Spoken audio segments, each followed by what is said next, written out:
Sir welcome to Dhatri TV. Hi అండి, welcome. సీజన్ని బట్టి మన బాడీ అనేది రియాక్ట్ అవుతూ ఉంటుంది. సో స్కిన్ కూడా రైనీ సీజన్లో ఒకలా ఉంటుంది, సమ్మర్లో ఒకలా ఉంటుంది అండ్ ఇలా ఉంటుంది.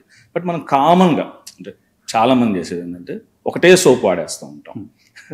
సో ఆ సోపుని చేంజ్ చేయాలా, ఇప్పుడు సీజన్ని బట్టి మార్చాలా, అదేమి పెద్ద విషయం కాదంటారా?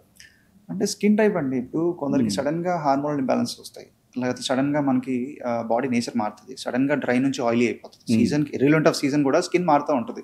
సడన్గా ఆయిలీ అయిపోవడం, సడన్గా డ్రై అయిపోవడం.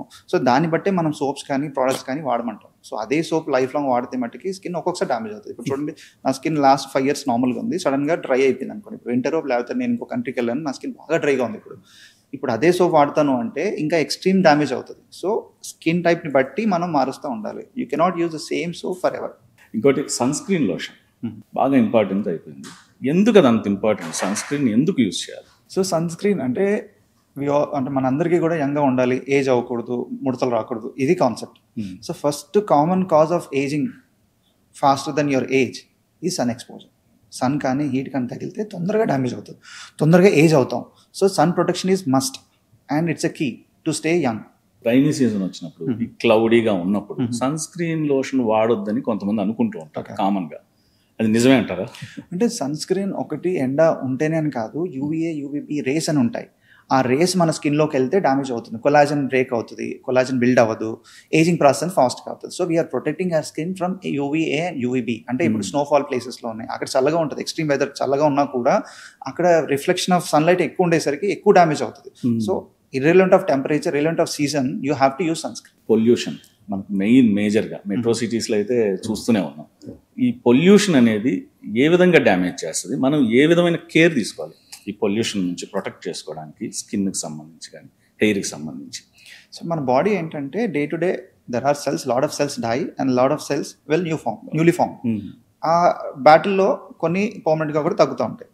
బట్ ఫ్రీ రాడికల్స్ అంటాం, ఈ టాక్సిన్స్ వల్ల, మనం తీసుకునే కెమికల్స్ వల్ల బాడీలో ఫ్రీ రాడికల్స్, టాక్సిన్స్ ఎక్కువైపోయి ఈ కొలాజన్ తొందరగా బ్రేక్ అయిపోవడం, కొలాజన్ ఫార్మేషన్ తగ్గిపోవడం ఆర్ స్లో డౌన్ అయిపోవడం వల్ల మనం ఏజ్ అనేది ఫాస్ట్గా అవుతున్నాం.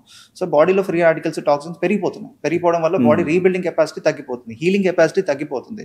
సో అందుకని ఒకప్పుడు you see any female or male, ఒకప్పుడు 40s, 50s ఆ ఫోటో, ఇప్పుడు మన అమ్మమ్మ ఫోటో తీసుకున్నాం, వాళ్ళ నాన్నమ్మ ఫోటో తీసుకున్నాం అనుకోండి, వాళ్ళు 40లో కూడా still they look like 20-25.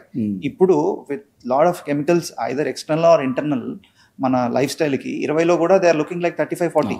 Though we have lot of accessories, అంటే మేకప్ ఇవన్నీ ఉన్నా కూడా కవర్ అప్ చేస్తున్నాం, కానీ otherwise we're aging faster than our previous generation because of all this pollution అనొచ్చు, లేకపోతే మనం తీసుకునే ఫుడ్ అనొచ్చు, లేకపోతే ఇంకా మన ఎక్స్ట్రీమ్ స్కిన్ కేర్ అంటాం కదా, చాలా ట్రై చేస్తూ ఉంటారు చూడండి.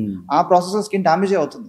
అప్పుడు లెస్ ఇస్ మోర్ అనేవాళ్ళు, అంటే ఒక క్రీమే వాడేవాళ్ళు, లేకపోతే అది కూడా వాడకపోయేవాళ్ళు, లేకపోతే పెరుగో, లేకపోతే సున్నిపిండో, లేకపోతే వెన్న పెట్టుకునేవాళ్ళు. So they are only trying to moisturise the skin, keep it healthy. So ఇప్పుడు అదే చెప్తున్నాం మేము కూడా, మాయిశ్చరైజ్ చేయండి, హెల్దీగా ఉంచుకోండి, don't try too much. Doctor దగ్గరికి వెళ్తే వాళ్ళు క్లియర్గా ఇస్తారు, మీకు యాక్నీ కేరా, డ్రై స్కిన్నా, సెన్సిటివ్ స్కిన్నా, అది పిగ్మెంటేషన్ అట్లా ఇస్తారనమాట. సో ఇప్పుడు అందరూ ఏంటంటే సోషల్ మీడియా ఆర్ ఇన్ఫ్లుయెన్సర్స్ చూసుకొని రెటినాల్ అయితే యాంటీజింగ్ కి, లేకపోతే కోజిక్ యాసిడ్ అయితే తెల్లగా అయిపోవడానికి ఇట్లా వాడేస్తున్నారు. సో కోజిక్ యాసిడ్ చిన్న ఇంగ్రీడియంట్స్ ఉంటాయి, అవి మేము ప్రిస్క్రిప్షన్లో రాయడానికి కూడా 4 సార్లు ఆలోచిస్తాం. ఎందుకు ఆలోచిస్తాం? వీళ్ళ స్కిన్ ఏంటి, డ్రై స్కిన్, ఆయిలీ స్కిన్, వాళ్ళ మెయింటెనెన్స్ ఏంటి, వాళ్ళు బయటకు వెళ్తారా, ఇండోరే ఉంటారా? సో ఇండోర్ యాక్టివిటీ ఉన్న వాళ్ళకి ఒకలాగా ఇస్తాం, బయటకి ఎక్కువ extreme social life, outdoor life ఉండే వాళ్ళకి ఒకలాగా ఇస్తాం.